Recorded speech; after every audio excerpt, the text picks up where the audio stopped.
Hey guys, this is Rishabh Roy. Welcome to knowledge and blog. তো আজকে আমি যেই টপিকটা নিয়ে কথা বলতে চলেছি সেটা হচ্ছে ইউএস ইলেকশন, মানে ইউএসএতে কী করে ইলেকশনটা হয়।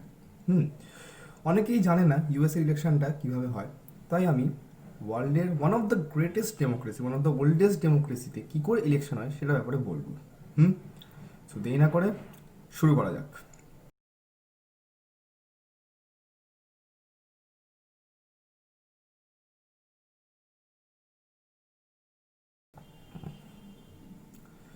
ফার্স্ট ফার্স্ট যেটা নিয়ে বলতে চাই সেটা হচ্ছে কিছু মেজর পলিটিক্যাল পার্টিস। তো ইন্ডিয়াতে যেরকম দুটো মেজর পলিটিক্যাল পার্টিস আছে, অনেক পলিটিক্যাল পার্টিস আছে, বাট জেনারেলি দুটোই কিন্তু মেজর পলিটিক্যাল পার্টিস আছে। একটা বিজেপি আর একটা কংগ্রেস। তেমনি করে ইউএসএতেও অনেক পার্টিস আছে, বাট জেনারেলি দুটোই মেজর পার্টিস আছে, পলিটিক্যাল পার্টিস। একটা হচ্ছে রিপাবলিকান আর একটা হচ্ছে ডেমোক্রেটিক। হুম তো রিপাবলিকানরা একটু কনজারভেটিভ মাইন্ডেড হয়। হুম আর ডেমোক্র্যাটসরা একটু লিবারেল মাইন্ডেড হয়। এটা জেনারেলি বলা হয় কি লিবারেল রিপাবলিকান পার্টিরা, মানে আমেরিকান রিচ পিপলরা নাকি রিপাবলিকান পার্টিকে সাপোর্ট করে, আর ডেমোক্রেটিক পার্টিকে আমেরিকার মিডল ক্লাস ম্যান বা লোয়ার পিপলরা, মানে লোয়ার ইনকাম পুয়ার ম্যানরা জেনারেলি সাপোর্ট করে। এটা জাস্ট বলে, বাট এটা আগে হতো, বাট জেনারেলি এখন আর হয় না। তো এই দুটো মেজর পলিটিক্যাল পার্টিস, রিপাবলিকান আর ডেমোক্রেটিক। হুম তো লাস্ট যে ডেমোক্রেটসের যে প্রেসিডেন্ট ছিল ইউএসএ, সে হচ্ছে খুব ফেমাস বারাক ওবামা। আর রিপাবলিকানের যে প্রেসিডেন্ট ছিল সে হচ্ছে ডোনাল্ড ট্রাম্প, এখনও প্রেসিডেন্ট টিল টুডেও তিনি, কিন্তু আমি ভিডিওটা আজকে বানাচ্ছি 18/11/2020-তে, আজকেও কিন্তু ইউএসএর প্রেসিডেন্ট ডোনাল্ড ট্রাম্প। বাট যা মনে হচ্ছে জো বাইডেনই হতে চলেছে ইউএসএর নেক্সট প্রেসিডেন্ট হয়তো উনি হবে। তো যাই হোক, জো বাইডেন কিন্তু ডেমোক্রেটিক পার্টি থেকে বিলং করে। হুম নেক্সট টপিক, ইউএস পার্লামেন্ট। তো ইউএস পার্লামেন্ট অনেকটাই কিন্তু আমাদের ইন্ডিয়ান পার্লামেন্টেরই মতো। ফর এক্সাম্পল, ইউএস পার্লামেন্টকে বলা হয় কংগ্রেস। কংগ্রেস কিন্তু কোনো পার্টি নয়, ইউএস পার্লামেন্টটাকে কিন্তু বলা হয় কংগ্রেস। আমাদের যেমনি ইন্ডিয়াতে একটা পার্টি আছে কংগ্রেস বলে, ইউএসের পার্লামেন্টের নাম হচ্ছে কংগ্রেস। হুম তো অ্যাজ ইউজুয়াল, ইউএস একটা বাইক্যামেরাল স্টেট। বাইক্যামেরাল স্টেট বলছি, বাইক্যামেরাল ফলো হয়, ইউনিক্যামেরাল নয়, বাইক্যামেরাল সিস্টেম ওখানে ফলো হয়। বাইক্যামেরাল মানে দুটো হাউস আছে, লোয়ার হাউস আপার হাউস। এমনি আমাদের ইন্ডিয়াতেও দুটো হাউস আছে, লোকসভা রাজ্যসভা। লোকসভা হচ্ছে লোয়ার হাউস, রাজ্যসভা হচ্ছে আপার হাউস। তেমনি ইউএসএতেও দুটো হাউস আছে, হাউস অফ রিপ্রেজেন্টেটিভ যেটাকে বলা হয় লোয়ার হাউস, আর সেনেট যেটাকে বলা হয় আপার হাউস। হুম তো নেক্সট আমি চলে আসছি হাউস অফ রিপ্রেজেন্টেটিভ, মানে ইন্ডিয়ার লোকসভা, লোয়ার হাউস কী করে ইলেকটিভ হয়। তো ফার্স্টে আমি বলতে চাই, একটা ইউএসএর নাগরিক, একটা ইউএসএর লোক 3বার ভোট দেয়, 3বার। ফার্স্ট টাইম সে হাউস অফ রিপ্রেজেন্টেটিভকে চুজ করে, সেকেন্ড টাইম সে তার সেনেটকে চুজ করে, আর থার্ড টাইম সে ভোট দেয় তার প্রেসিডেন্টকে। তো তিনটেও তিন রকমের পার্টিকেও ভোট দিতে পারে, কোনো অসুবিধা নেই। হয়তো হাউস অফ রিপ্রেজেন্টেটিভকে ও ডেমোক্রেটিভকে দিল, হাউস অফ সেই হাউস বলছি সেনেটটাকে সে রিপাবলিকানকে দিল, আর প্রেসিডেন্টটা হয়তো আবার ডেমোক্র্যাটকে দিল। এটাও করতে পারে, কোনো ম্যান্ডেটারি নেই কি তিনটেকেই তোমাকে একদম সেম পার্টিকে ভোট দিয়ে যেতে হবে।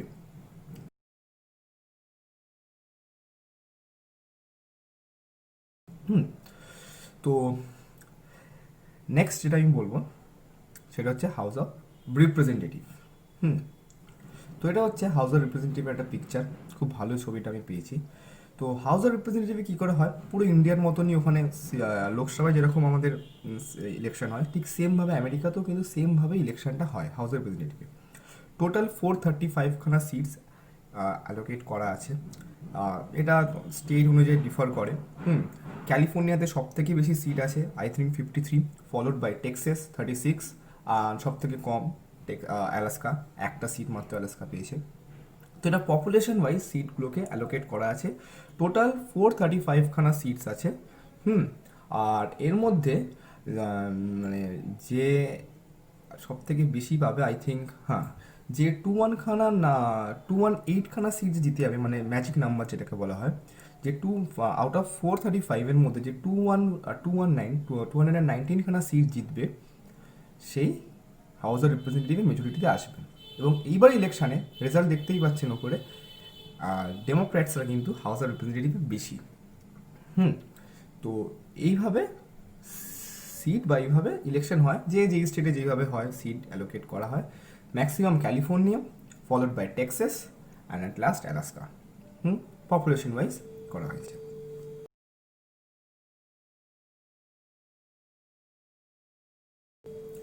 Next, senate. সেনেট হচ্ছে ইউএস এর আপার হাউস।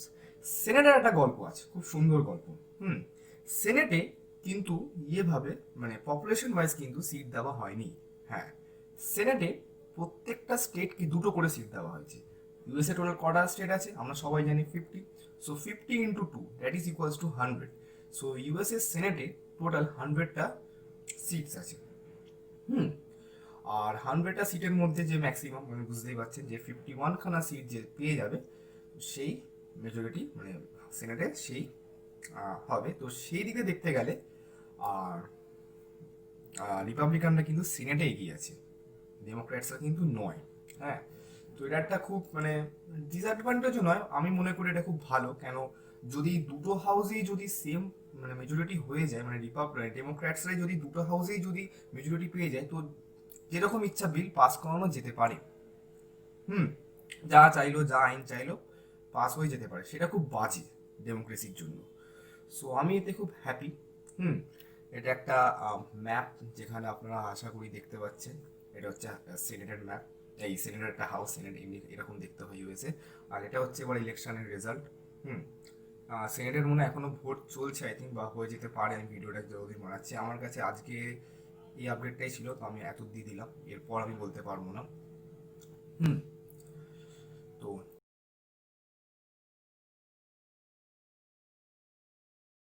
নেক্সট, আমি বলতে চাই প্রেসিডেন্ট। প্রেসিডেন্টের ইলেকশনটা আমার সব থেকে ফালতু লাগে আমেরিকার।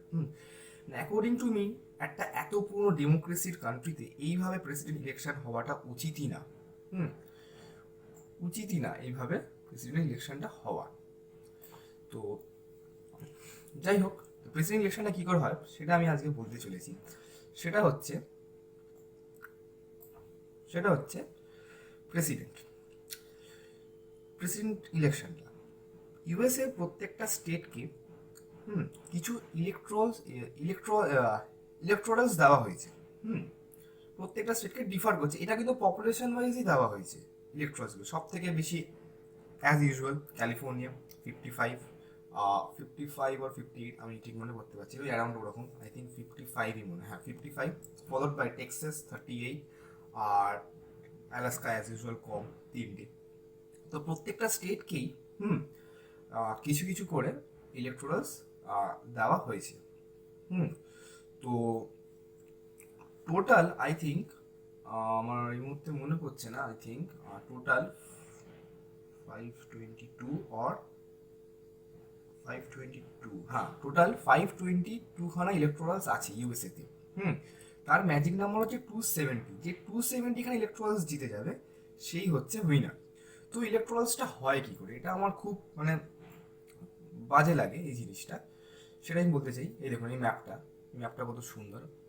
এখানে আমি দেখতেই পাচ্ছেন স্টেট ওয়াইজ কি করে ইলেকট্রোরালস ভাগ করা আছে। California 55, followed by Texas 38, Alaska 3। Hmm.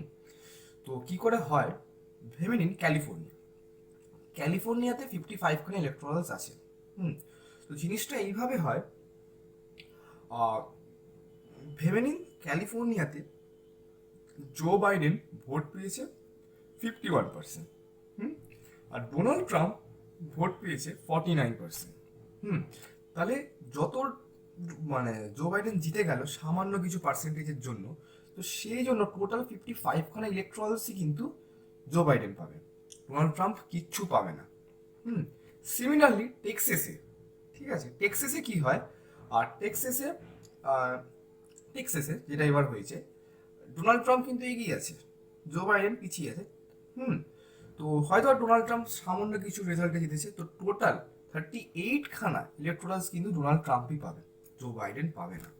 তো এটা আমার মনে হয় খুব বাজে, খুব একটা বাজে সিস্টেম। অ্যাটলিস্ট লুজার বা উইনার সবাইকে কিছু কিছু করে ইলেকট্রালস দেওয়া উচিত। এটা কিছু স্টেটে হয় ইউএসএ, আমার এই মুহূর্তে মনে পড়ছে না, কিছু এক্সেপশন স্টেট আছে যেখানে দুজনকেই ইলেকট্রালস দেওয়া হয়, যে যেতে টোটালের যে হারে। বাট ম্যাক্সিমাম স্টেটের নিয়ম হচ্ছে যে ম্যাক্সিমাম স্টেটের নিয়ম হচ্ছে যে জিতবে সে সব ইলেকট্রালস নিয়ে চলে যাবে। হুম। তো জেনারেলি এটা দেখা গেছে ইউএসএর ইতিহাসে, কোস্টাল সাইডগুলো, কোস্টাল রিজিয়নগুলোতে, মানে সি সাইড যেগুলো, সি সাইড স্টেট বা ওশান সাইড স্টেটগুলোতে ডেমোক্র্যাটসরা সবসময় জেতে। আর এই মানে কি বলবো, মিডল ইউএসএতে, মানে মিডল পার্ট অফ দ্য ইউএসএতে জেনারেলি ডেমোক্র্যাটসরা, এই রিপাবলিকানরা সবসময় জেতে। হুম। তো এতে সব থেকে ডিসঅ্যাডভান্টেজ হচ্ছে ক্যালিফোর্নিয়া, ফর এক্সাম্পল ক্যালিফোর্নিয়া। আমি কেন এই সিস্টেমটাকে সব থেকে বাজে বলি, ক্যালিফোর্নিয়া ম্যাক্সিমাম টাইম ওটা ডেমোক্র্যাটসরাই যেতে, একটা ধারাবাহিকতা, ঠিক আছে। আবার উল্টো দিকে টেক্সাস সবসময় রিপাবলিকানরাই জিতবে টেক্সাস। হুম। তো জানে ডেমোক্র্যাটস, আমার এই ক্যালিফোর্নিয়া ডেমোক্র্যাটসরা জানে কি ক্যালিফোর্নিয়া আমি জিতবো। তো ওখানে যেটা ওদের হয়, আশা করি আপনারা জানেন, ককাস যেটা রুল ভোটের আগে করতে হয়, সেটা আমি দরকার হলে অন্য কোনো একটা ভিডিওতে বলবো। প্রেসিডেন্টরা কি করে ইলেক্ট হয়, মানে হয়, মানে অ্যাকচুয়ালি অনেক সিস্টেম আছে প্রেসিডেন্ট হওয়ার জন্য, নিজেদের পার্টিদের মধ্যে অনেক লড়াই করতে হয়, আমাদের ইন্ডিয়ান মতন সিস্টেম নয় সেটা, অন্য একটা ভিডিওতে দরকার আমি বলবো। তো জেনারেলি করায় না। টেক্সাসেও সেম, জানে রিপাবলিকানরাই আছে, তো দরকার নেই কসকস করা, ও জানি এমনি আমি পেয়ে যাবো। মানে ক্যাম্পিংটা হয়ই না বলতে গেলে, এটা ডিসঅ্যাডভান্টেজ ইউএস ইলেকশনে, যেটা আমার মনে হয় খুব বাজে।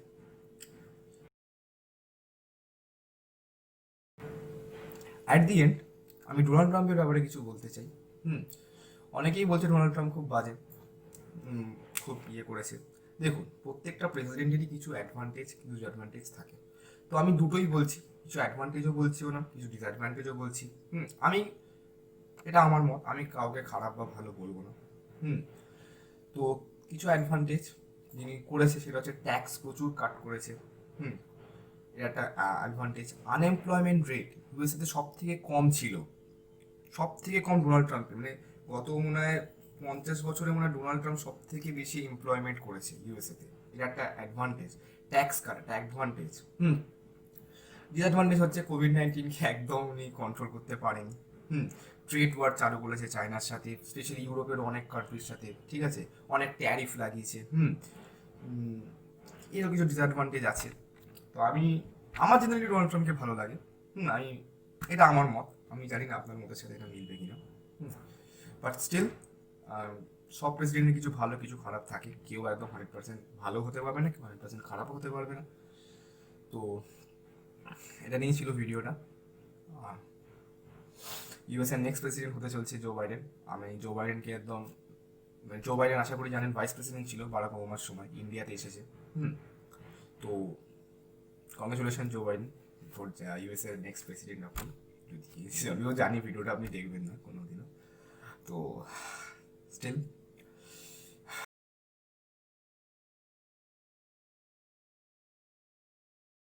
তো ভিডিওটা ভালো লাগলে লাইক, শেয়ার অ্যান্ড সাবস্ক্রাইব করবেন। অনেকদিন পর একটা নলেজের ভিডিও বানালাম। জেনারেলি আমি ভেবেছিলাম ব্লগই শিফট করে দেবো ওটা, বাট তারপরে ভাবলাম না, আমি নলেজের ভিডিও বানাবো, কেন বানাবো না, কারণ আমার ট্যালেন্ট আছে, অন্য জন্যই বানাবো, তাই বানাচ্ছি। যদি ভালো লেগে থাকে লাইক করে দেবেন, যদি খারাপও লাগে প্লিজ ডিসলাইক করবেন, আর নিচে কমেন্টে জানাবেন, কেন আমারও ইমপ্রুভমেন্ট দরকার, আমিও জানতে চাই আমাকে কীভাবে ইমপ্রুভ করতে হবে।